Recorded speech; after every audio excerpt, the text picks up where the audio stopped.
In today's video, we'll be talking about how you can proofread your novel, what to look out for, and some grammar and punctuation rules that can help you take your story to the next level. So what do you do if you want to begin proofreading your work, but your work looks like a wall of text? To begin proofreading your writing, we first need to divide it into paragraphs. So first of all, in order to break this down, we need to put each new speaker on a different line. So when writing dialogue, each speaker should be on a separate line, and this makes it a lot easier to distinguish between characters. Paragraphs can also be separated based on actions and direction, changes in the time and setting, and shifts in the conversation. Already by adding spaces, this is a lot easier to read. So now we have a paragraph that is much easier to read, and by breaking it down between the dialogue and shifts in the conversation, we can now analyze this paragraph further and proofread it a lot better. So we're going to go through each step of the proofreading process, and I'm going to be talking about some common writing errors and how to fix those errors. So first of all, we're going to look at how to format dialogue. The dialogue always starts and ends with quotation marks. Now, include punctuation marks inside the quotation marks. Punctuation marks include an exclamation mark, a question mark, a comma, and a full stop. Now, how do you use dialogue tags? Dialogue tags are phrases like he said or she said and can be used to describe the way that someone is speaking. However, dialogue tags need to be placed in the correct place. You can use said in the middle or at the end of the dialogue, in most cases. To add a break in the dialogue, add a comma inside the quotation marks, like in this example, we start with the quotation marks, we have a comma and then the end quotation marks, and then we have Takahashi said, comma, are you going to play as water or fire? So end the dialogue tag with another comma to show that the dialogue is continuing. Now, both of these examples have dialogue tags in the correct position. When the dialogue is continuing, always add a comma to signify a break in the text. When the dialogue is complete, add a full stop. So here are two examples of where you could place the dialogue tags in this dialogue. Can you use said at the start? While this is possible, using dialogue tags at the start can slow down the pacing of the dialogue. Therefore, it is recommended to include it in the middle or at the end of the dialogue, or not have any dialogue tags at all. So let's talk about how to not use the dialogue tags, which I mean how to remove the dialogue tags entirely. When it is clear who each speaker is, you can remove the dialogue tags entirely, as long as each new speaker is on a separate line. In this example, we see Hideki's dialogue and then his actions. This makes it clear that he is the one who is speaking. So in this instance, we don't need to use any dialogue tags, and it does help to keep the scene a lot more consistent. Let's talk about how to know when to use dialogue tags and when to take them away. Choosing when or when not to use dialogue tags is entirely your creative choice, and you might be someone who prefers to use dialogue tags, and that's perfectly okay too. To speed up dialogue, you can avoid it, but if you have more than two characters speaking in a scene, dialogue tags can make it easier to identify the speaker. But you can also have the speaker be identified through their actions and what they're doing in the scene. So even though this example did not have any dialogue tags and this one does, both of these are perfectly okay examples. But I would recommend trying to find that balance between having the dialogue tags and removing them in order to improve the pacing of your dialogue. So let's take a look at a list of dialogue tags. Here is a list of dialogue tags that you might want to add around your character's dialogue to help you get started. Now, please note that there are obviously many more dialogue tags that I cannot include here. There's too many to count, but pay attention when reading novels to see how authors use specific dialogue tags to express the way the character is speaking. But these are some examples that can help you to get started. Now, when it comes to proofreading your novel, you also really need to double check spelling. So where is the error in this sentence? Now, if you said choose, then you're correct. So when it comes to looking for spelling errors, some of the most common errors that people miss are homophones, which are words that sound the same but have different meanings. This is one of the most common things that you may find, and spell checkers will not typically pick up on this error because even though the word is spelt correctly, it may not have the correct meaning in the text. So some examples of homophones that are commonly used in the wrong place are words like to, and to, and there, and there. They all sound the same, but they have different meanings. Another common error is minor typos, like using TEH instead of the. And then there's also commonly misspelled words, so these are things to keep in mind, such as words like necessary, embarrassment, definitely, and separate.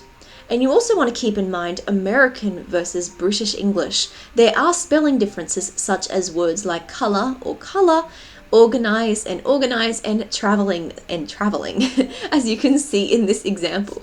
Now, it's obviously entirely up to you whether you use American or British English, and it obviously depends on where you are and what you are more familiar with.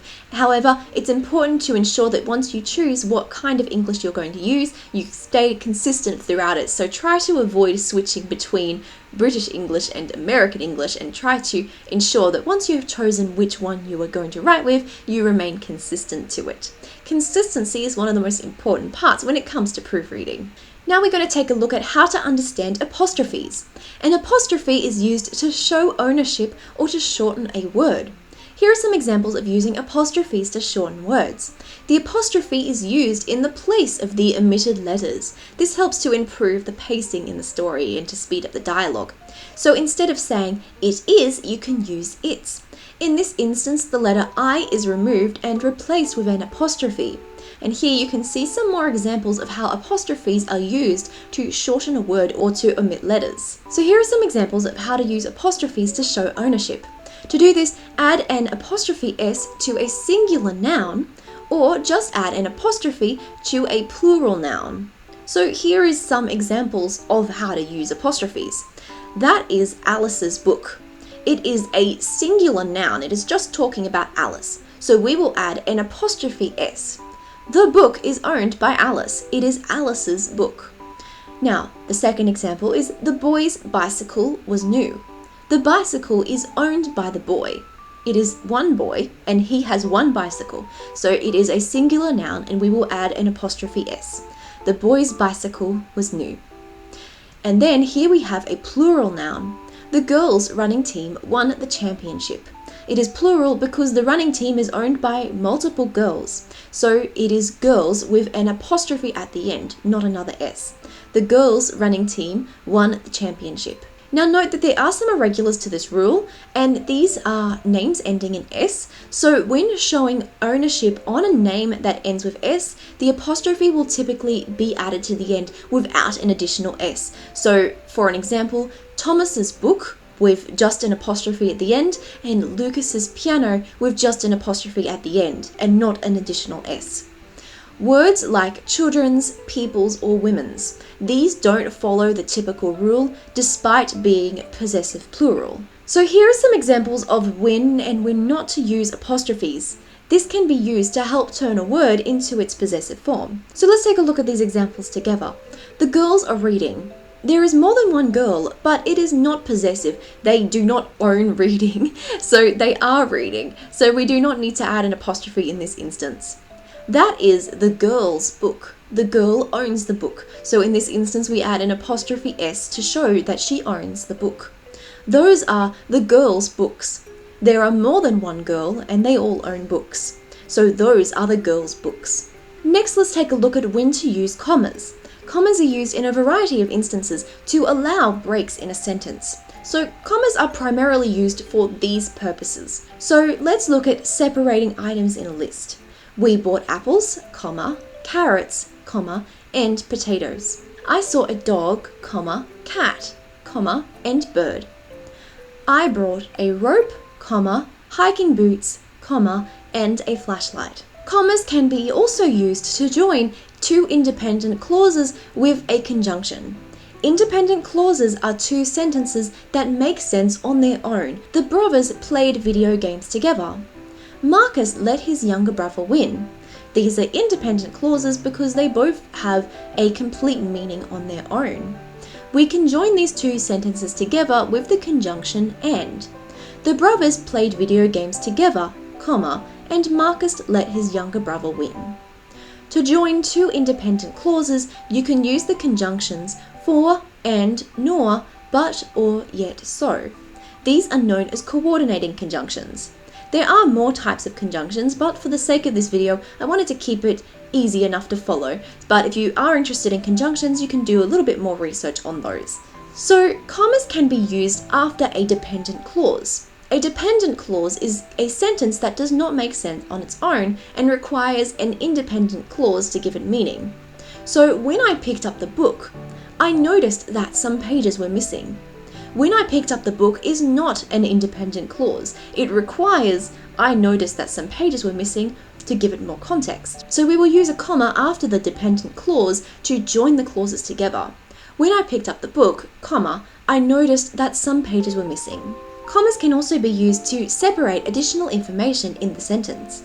The girl, comma, who was wearing a red dress, comma, stood out against the white building. You can also use a comma after someone's name in a sentence when someone is addressing them. Alice, comma, would you like a glass of water? Wait, comma, Mira, comma, please come back. Akito, comma, where are you going? So basically, when you're using a character's name in the sentence, if you said Alice walked to the shop, you would not put a comma after Alice's name because the sentence requires Alice's name as the singular noun of the sentence in order for the rest of the sentence to make sense. But if her name is not required, if you said, Alice, I'm going to walk to the store, then Alice's name is not necessary in the sentence, so we can add a comma to it. Now we're going to talk about how to use an ellipsis. An ellipsis is 3 dots and is used to omit words, show a pause, or an unfinished thought. I don't know, ... I muttered. There was... I thought I saw... I stammered. I guess it's just, I wanted to get here early, I whispered. So an ellipsis is good when you want to trail off the character's thoughts or show a pause or omit words. Now let's also talk about how to use a dash or a hyphen. This is used to create a dramatic pause in the sentence, an interruption, or to add emphasis to non-essential information. In some instances, it can also be used in place of a comma. I didn't like reading, she continued, until I found this book and... He snatched the book from her hands, and she looked aghast. Wait, give that back. So now let's talk a little bit about how to find the right tense. The most common tense when writing a story is simple past tense, as though the characters are recalling a story. So in this particular paragraph, we are using past tense. So, water or fire? Hideki blinked in confusion. As the world came back into focus around him, the face of his best friend, Takara Takahashi, loomed in front of him, 2 VRCG cards clasped in each hand. Takahashi noticed his confused look and repeated the question. Come on, man, it's your turn to choose this round. Are you going to play as water or fire? Oh, water, I guess. So this is simple past tense because we're using words like blinked, we're using words like loomed, clasped, noticed. We're using all of these words in past tense, and you will notice that the vast majority of stories are written in past tense. If we were to write this same paragraph in present tense, this is how it would sound. So, water or fire? Hideki is blinking in confusion. The world is focusing, and the face of his best friend, Takara Takahashi, is looming in front of him, 2 VRCG cards clasped in each hand. Takahashi, noticing his look of confusion, repeats the question. This is present progressive tense, and it definitely makes the story feel a lot more confusing to read. This is why stories are almost always written in past tense, which makes it a lot more understandable. Make sure to choose the tense when writing and be consistent. Do not mix past tense and present tense when writing. So here's an example of most of the text being past tense, but then using some present tense words. Hideki blinked in confusion. As the world came back into focus around him, the face of his best friend, Takara Takahashi, was looming in front of him, 2 VRCG cards clasped in each hand. Takahashi, noticing his confused look, and repeated the question. The red text is in present progressive tense, and the rest of the text is in past tense. Using the wrong tenses together makes the writing confusing. Ensure that you choose the tense for your story and be consistent throughout to avoid errors like this. Now, one of the most important elements to proofreading your work is to write good descriptions. You need to ensure that your audience understands what is happening just as much as you do. When you're writing descriptions, try to use the 5 senses or at least some of the senses within the scene, which is sight, sound, smell, taste, or touch. We are going to take a little bit of a look at how the senses were used in writing this description. As Hideki stared into the darkness behind his eyelids, suddenly glowing pink writing appeared, the words stating Maya Systems. In this part, we see Hideki staring into the darkness before writing appeared, and this is using his sense of sight. After the logo faded, the main menu appeared, a soft, whimsical tune playing in the background. Start new game. In this part, Hideki hears the music playing in the background, and this is using his sense of hearing. He felt the rain on his face first, and then second, the pain in the back of his head. This includes his sense of touch by him feeling the rain on his face and the pain in the back of his head. Now, you don't need to include every sense in all descriptions, as this may slow down the scene, but including some of the senses when writing your dialogue can help your descriptions feel a lot more vivid. So if you feel that when reading your story, some parts feel like they could use more description, try adding some of the senses when writing that description, and it can really improve the way you write the exposition in your story. Overall, when it comes to proofreading your work, you want to take little steps at a time. Try every day to make one more step to improve your writing, and you will find that over time, your writing dramatically improves and you will be able to level up your storytelling. Thank you so much for watching my video today, everyone. I really hope you enjoyed it. If you did, please let me know in the comment section down below. Let me know some of your favorite proofreading techniques because I'd love to hear about them, and I'm sure other people would love to hear about them too. Visit my website midnightscross.com for resources, templates, and workbooks that can help you to level up your story. Again, thank you so much for watching. I hope you have an amazing day, and I'll see you in the next video. Bye!